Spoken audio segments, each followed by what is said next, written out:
Anong ginawa mo, pre? Siyempre, tamang sinigang lang tapos yung tirang lechon, no, kagabi. Ito, yung kalahati kahapon, halos yung natapon. Kain na tayo mga ka-Berks. Kain tayo mga ka-Berk.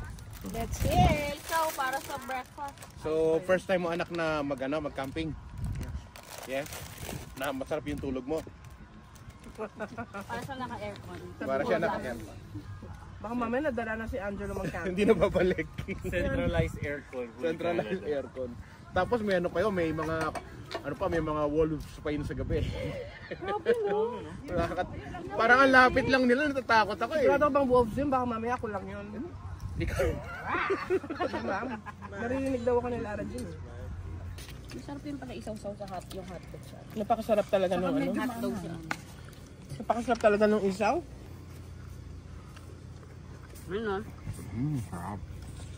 Ang sarap naman nito. JC Tempt tuloy ako kumain ng isaw eh. Tama ito. Isang gulong lang Isang ikot lang. So pagkatapos namin kumain, nag-ikot-ikot kami mga ka-Berks dito sa camp. Nakakita namin na mayroon pala sila ritong market. Saktong-sakto. Ang dami ring tao. Tapos dumaan kami sa beach. Meron silang beach dito. Sa may likod mismo, pinakalikod ng camp. At ang laki, ang lawak ng beach nila rito. Marami ring tao naliligo. Tapos meron din silang store dito mismo sa loob ng camping site. So kung meron ka mga kailangan na mismo, meron sila maliban sa blanket. Wala silang blanket. Kaya natulog nga kami ni Angelo nang walang blanket.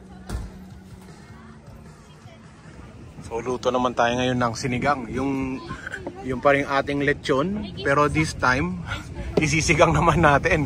No, re-remedyohan natin. Tama, JC? Pwedeng itapon.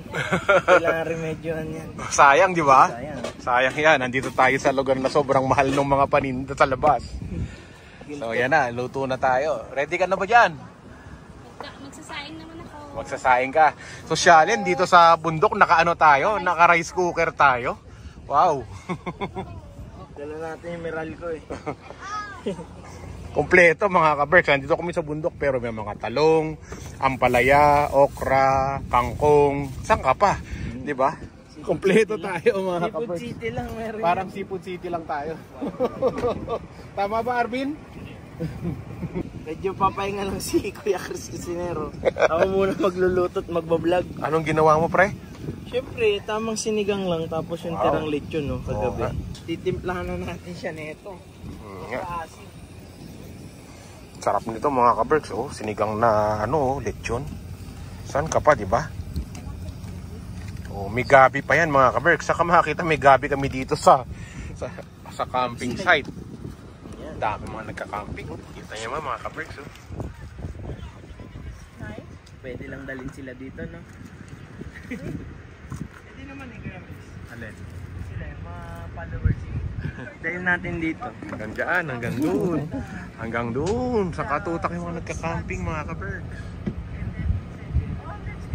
Hanggang doon pa. Hanggang dyan pa sa likod natin. Oh. Ayan pa oh. Gavin likes it. Cheers po! Oh, kita mo si nanay. Bidang-bida si nanay. lang yan. Soft drinks. So. Yun, no? Daming kangkong. Punong-puno ng kangkong. Seafood City lang yan. Wala sa iba niyan. Tayo dyan. Baka naman. Baka naman, farm ng kangkong. Tuturuan ko nga magtanim yung mga Canadian neto. Ang dami namang lake dito, tsaka ano eh. Pwede ng kangkungan yun. Swap. Sa bagay, iba yung water spinach nila dito eh.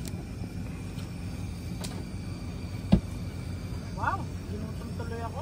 Daming gulay niyan, Nay. Oh, yun ang gusto ko. Pang ano to eh. Isda naman tayo mga ka-Berks ha.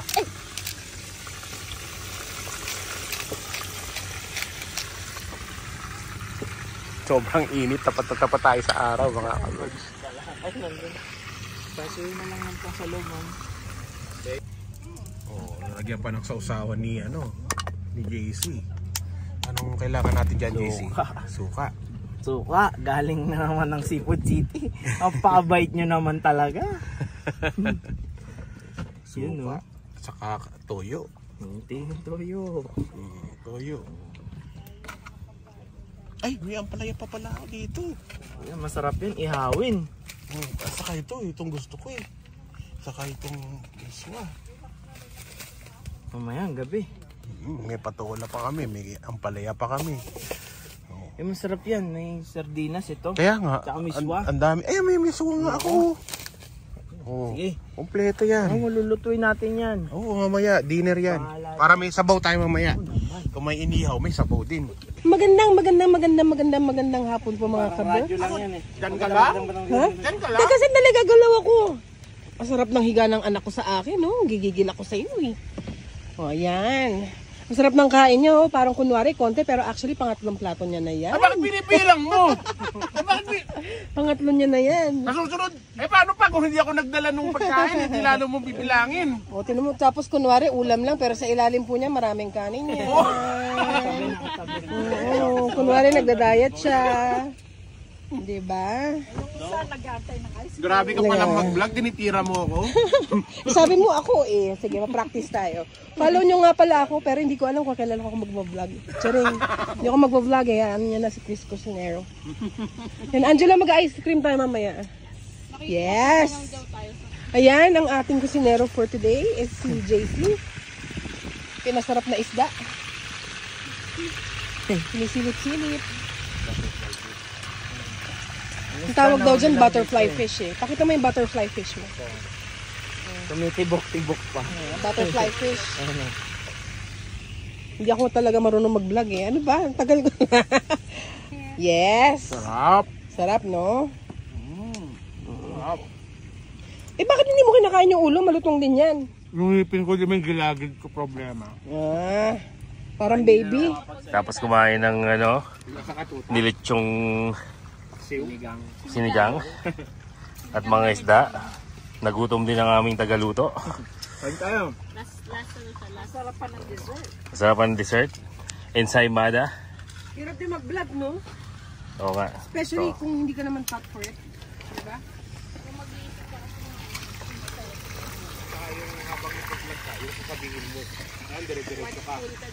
Once na wala ka nang sinabi, skip na yung mga nanonood. Anong mapapayo mo sa mga nagsisimula pa lang mag-vlog gaya ko? Sa mga nagsisimulang mag-vlog dyan, nakagaya ni Arvin, huminto na kayo. Itigil nyo ng kalokohan na yan, please. Huwag kayong gumaya sa akin. Huwag kayong gumaya sa akin, mahirap. Mahirap mag-isip.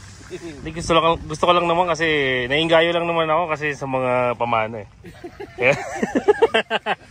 Pag walang pamana, wala, hindi maiinganyo. Gulay nyo doon. So mga ka-Berks, pagkatapos namin kumain, inikot na naman namin tong camp at dito naman kami sa kabilang side ng beach. So hanggang sa susunod po ulit, sobrang haba pa na ng video natin. Paalam na muna po. Bye-bye!